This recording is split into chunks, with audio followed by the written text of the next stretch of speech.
Are you a songwriter? Are you looking to turn your songwriting passion into a full-time gig? Whether you are just at the start of your songwriting journey or a seasoned industry professional, this show is made for you.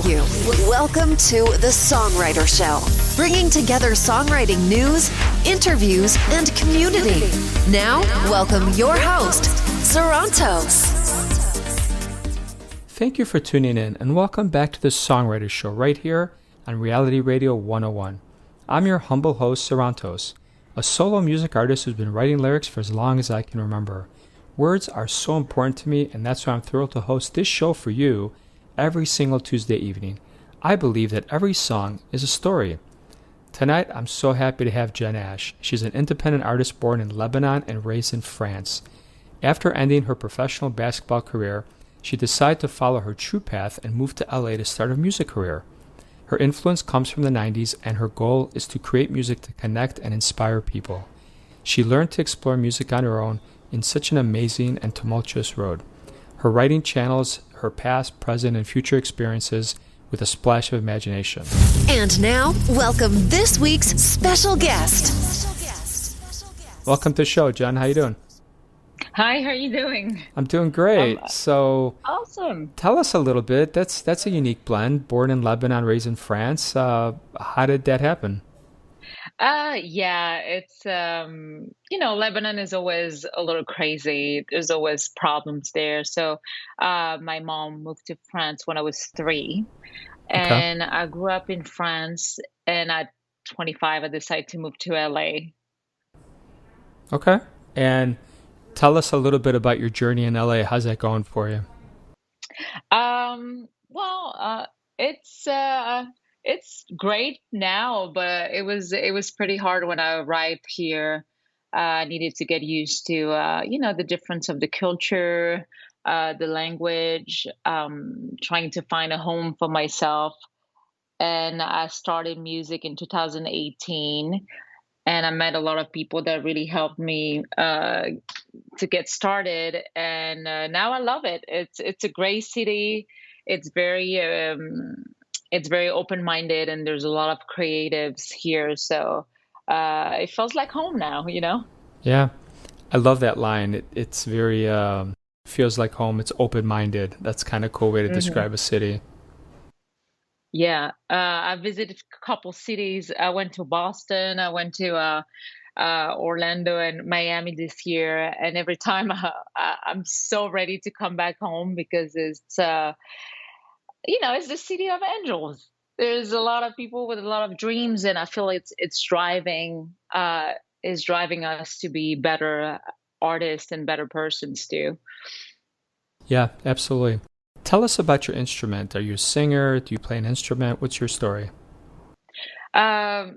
Well, I try to play an instrument, but I'm not the greatest. I feel like if I spend more time, I try guitar. I'm like, this hurt my fingers. Yeah. Then I started taking some piano lessons with like this French teacher, very like classic, and it's a lot of discipline, and I'm not used to follow rules, so I got bored very fast. I still have my piano at home, but I need time to like practice, and my schedule is so busy, so I'll let it on the side for now. But I really like to learn how to play piano better than what I do right now. And so my only instruments right now is my vocals, which is still a lot of work, a lot of interesting challenges, discovering different voices and making your range strong and wild. It's interesting. Yeah, it's been a good journey so far. It's a lot of work for sure, right? Yeah, and you can never stop like taking lessons because it's like you using it all the time, and you using it to like talk to people, and it's like it's necessary to have it. So yeah. Okay, tell us about your inspirations. Who inspires you musically? So I grew up with Celine Dion, and a lot of French artists that probably nobody knows, but she was the biggest artist in France. So I grew up with her. I grew up with 90s R&B, a lot of Afro music because France has a lot of influence from the Caribbeans because they have the two islands that are a part of like the French country. So when I started doing music, I was trying to like find a way to bring all this influence, which is hard. I'm still trying to figure out how to like bring a little Afro music to my R&B music. Yeah. But as a woman, I will say I'm very inspired with like powerful vocalists, like what as I say, Celine Dion, Christina Aguilera, Jennifer Hudson, like Whitney Houston, like all those like big voices. So they were a big inspiration for me. Yeah. Okay. And do you have a teacher that you want to give a shout out to? Anyone that's helped you in any way in your career that... Yes. Well, I'm working right now with Jamil Kassam. He's from France too. Went to school in New York. So he's helping me with my vocals abilities, and it's been great. He worked on it, and I'm very proud of what I've accomplished so far. Sometimes I look at video before when I did covers, I was like, this is how I sing before? Oh my God, that was horrible. So you see like the journey and how you've grown. And I think it's amazing to see the difference, the vocal difference between like when you started and now. Do you have like a really cool musical memory that you want to share with us? Musical memory. Could be anything. Yeah, I think my big one, it was like my first live event. It was, I was freaking out. First of all, I was like, everybody was ready to go. And I was like, I just want to go home. Okay. I just want to go home and watch TV. Why am I doing this? And it ended up like being an amazing experience because you literally connecting with the people in the room, and they give you so much, and the energy is like to the roof. So I would say that was a great music memory for me. I'll remember like it was yesterday. It was great. Yeah, that's awesome. Tell us about this song we're going to hear. What inspired it? So Trouble is come from like a experience I had. I went on a date, and I was really happy about that date. So I was like, how I'm going to turn that date into a song. And I wanted to give a little Amy Winehouse vibe to the song because I miss her music. She was such a great artist, and she has a unique sound and her own universe. So I was trying to get to her universe by like adding some sax and jazz and blues into the song and make it a little 1950s, you know. So I did that with Trouble. Took the date as inspiration and wrote the lyrics, and ended up being very proud of it. So yeah. Okay. I'll tell you what, let's take a listen, Jen, and then we'll come back and talk some more, okay? Okay, sounds good. Thank you. Okay, awesome, everybody. Check this out. Here we go.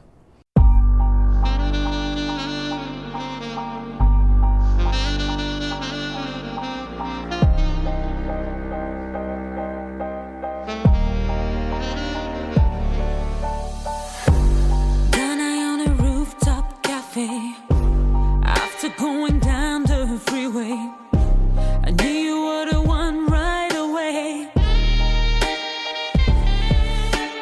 It might sound like a cliche, meet you eyes on the hallway, feel like I can't get away. Then I on a rooftop cafe, after going down the freeway,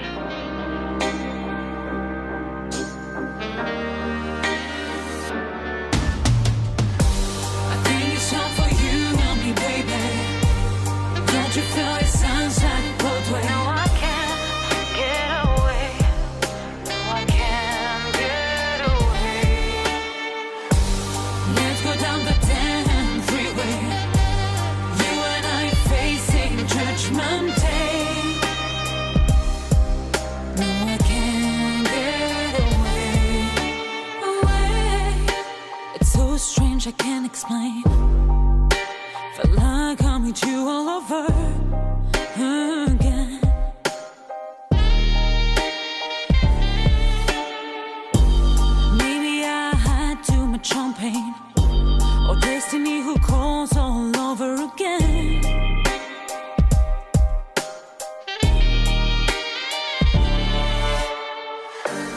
Tonight on a rooftop cafe, after going down to the freeway.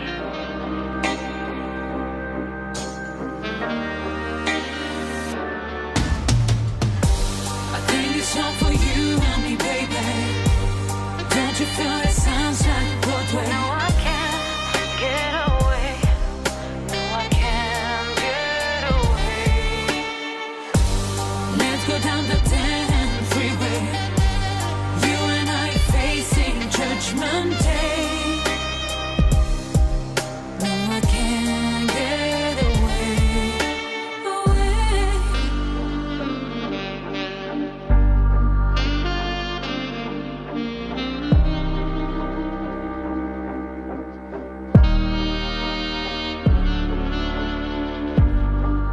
Is it too good to be true?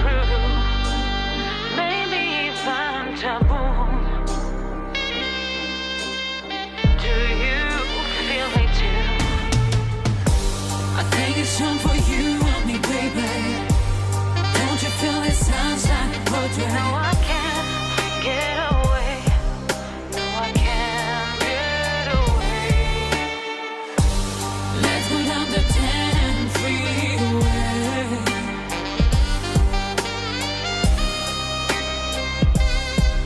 No, I can't get away.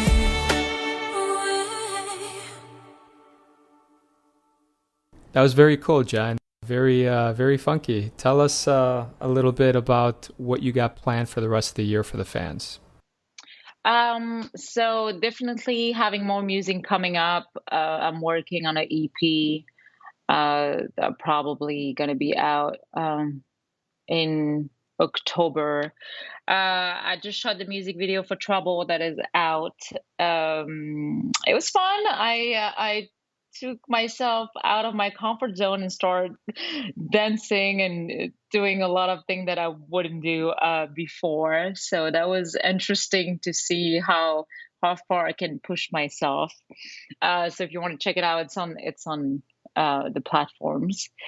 And yeah, trying to get back on live music because it's been pretty dead since COVID, and the venues are not really helping us right now. But that's the goal: really play in front of people that I want to share an experience with. How often do you practice, John? Oh, a couple times a week, like 2-3 times a week, because my vocal coach gave me some homework. So sometimes I get lazy, like everybody, Yeah. and usually I take my shower times or the best time to practice because you have nothing else to do but sing in the shower. And the sound is amazing in the shower. Everybody knows that. So I was like, oh, let me take that time to practice my vocals in the shower. Yeah. So yeah, 2 times a week. It's amazing, like singing in the shower. You get a Yeah. great reverb and you get a great. It's actually pretty cool. It's grown on me. I always did it, and then you get kind of semi-professional. Like, oh, that's not. But it's a cool place to Yeah, I practice. think I think. so. And it's very relaxing, and you feel like in your own bubble, and nobody's judging you or criticizing or anything. It's just you, the water, and the music. Yeah, the other thing I've started doing recently is after I run or bike, when I'm my most exhausted, I'm like walking around where I live and I'm just singing, and I don't care anymore. Like, if people like are like, why is that guy just randomly singing? It's really cool, and I figure if I could do it at the end of my 2, 3, 4 hour workout, it's gonna be even better when I'm rested and rehearsed and hydrated. So I don't know if that makes any sense to anybody, but that's kind of what I'm doing, and it's probably not good for you, but that's the story. Yeah, I think we care too much sometimes about what people think about us. I realized that one day I went to a bar and it was like this karaoke night, and this guy was singing, and it was so bad, but he was having so much fun. And I was like, honestly, I'm with you. Have fun, enjoy yourself. And he didn't care about what people think. He was just having a blast, you know. So sometimes I feel we're too hard on ourselves. Yeah, for sure. Do you have a favorite 90s jam? Anything you'll admit to on the air? Oh. Um, so I used to watch Love and Basketball a lot, and the soundtrack of Love and Basketball is amazing. I mean, the movie is like a classic. When you play basketball, you have to watch the movie. But I was amazed by the soundtrack of it. I think my favorite song is from Maxwell, This Woman's Work. So yeah, it was interesting. I love that playlist. I still listen to it now. And I think the second one was the playlist from Save the Last Dance. I don't know if you listened to that one, but it was a great playlist from the movie. Who do you think would win a fight between Wonder Woman and Catwoman? Ooh. I would say Wonder Woman because I'm not a big fan of Catwoman. So I will take Wonder Woman's side with. All right. Okay. Do you have any favorite podcasts that you follow? Right now I'm following the podcast of a woman helping actors, and I think she's very interesting because um she's trying to like um give hope to all the artists out there, and her name is Audrey Helps Actors Podcast. I started acting a year ago, and I think it's very interesting to see that we're all in the same journey, dealing with the same struggle and hustle. And yeah, I really enjoy listening to her. Are there any apps on your phone that you can't live without? Uh, Instagram, Instagram. Apple Music, and YouTube. Or I said it as the three apps where, I mean, music, posting picture and videos, and yeah, I think Apple Music and YouTube are like the two big ones that I'm using. Yeah. All right. And then my next question, who's your favorite person to follow? And of course, you cannot say me. You have to say someone else. Ah, you screwed my answer. Thank you. I know. I'm like that. How Yeah, dare I mean, you? yeah. To follow on Instagram, YouTube, like all of them. Um, so on YouTube, I love listening to Joni Patry. She's this woman that does old Vedic astrology, and she's always on point on everything. So I really enjoy listening to her YouTube channel. When it comes to Instagram, that's a great question. I really love follow a lot of people. I'm just trying to be like less on my phone, so it's just hard. Hmm, I don't know. Okay, that's fine. And you hit on an important point, right? We should all be less on our phones and engaged in or trapped in social media and get out in the world. I think it's something we all do too much of, Yeah, probably. sometimes I'm like, they're like, you need to post more. I'm trying to get to TikTok, but I'm like, I'm working. I don't want to be on my phone all the time. It's taking so much.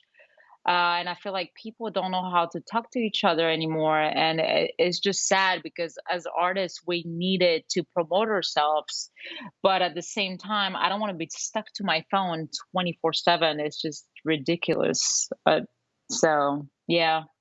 Yeah, for sure. Do you have any cool trips planned or any cool trips you've done in the last year or two you want to share with us? I've been for the first time to Disney World this year. I went alone and I had a blast there. No trip planned right now because I went to so many places last year. So I was like, I need to calm down. But yeah, Disney was interesting. I thought it was small, but like I ended up walking a lot and not sleeping much. But it was a great experience. The shows were absolutely stunning.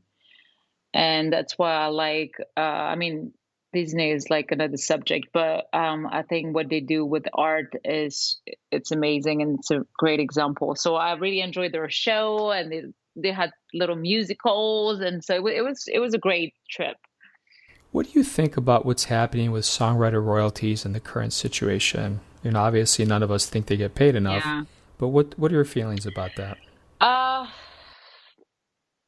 I think we need to have more credit for what we do. I think sometimes they take us and are they don't realize that being creative it's a full-time job. Sometime I see my royalty and I was like, this is nothing. I feel like the streaming company are killing us. And I think we're definitely deserving more. And art needs to be considered as something that, yeah, we can live off of it and not having a side job to pay the bills. And a lot of artists are we have side job to just pay the bills, and I think it's a shame because we can't focus on what's important, which is art. And I think we all need art in our life, and the world will be a bad place without music and films and writings and stories. So I think it's important for us to step up and be considered. Yeah, I totally agree with you. All right, last question. Tell us about where people can find you online, buy your music, stream it. Where can they hook up with you? My website is jenashmusic.com. All my social media are Jen Ash Music, and you can find me on Spotify, Apple Music, iTunes, YouTube, and it's Jen Ash. I make it so easy for everyone. That I is know. easy, and it's a great name, and I'm honestly surprised it wasn't taken, right? It's just I such know. a simple thing. Like my thing Sarantos was taken, so my socials and everything had to be Sarantos Melogia, and my website's Melogia, which means with words in Greek, but it's very cool that you can have everything with the same name and your branding's consistent. Yeah, I know. I didn't realize it wasn't taken until you said it. I was like, yeah. Yeah, that's cool. Okay. All right, Jen, I want to thank you so much for being on the show tonight. It was an absolute pleasure Thank you for us. having me. It was a pleasure for me too. You're very welcome. And to all the listeners out there, thank you for listening to both of us. We both hope your unique story gets heard around the world too. My name is Sarantos. Please join me every Tuesday night to hear other awesome artists share their fascinating stories right here at the Songwriter Show on Reality Radio 101. Have a great night, everybody. I love you guys.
Thank you for listening to The Songwriter Show. To keep the momentum going, head over to www.songwritershow.com and join our free music community of artists, songwriters, and producers. That's www.songwritershow.com.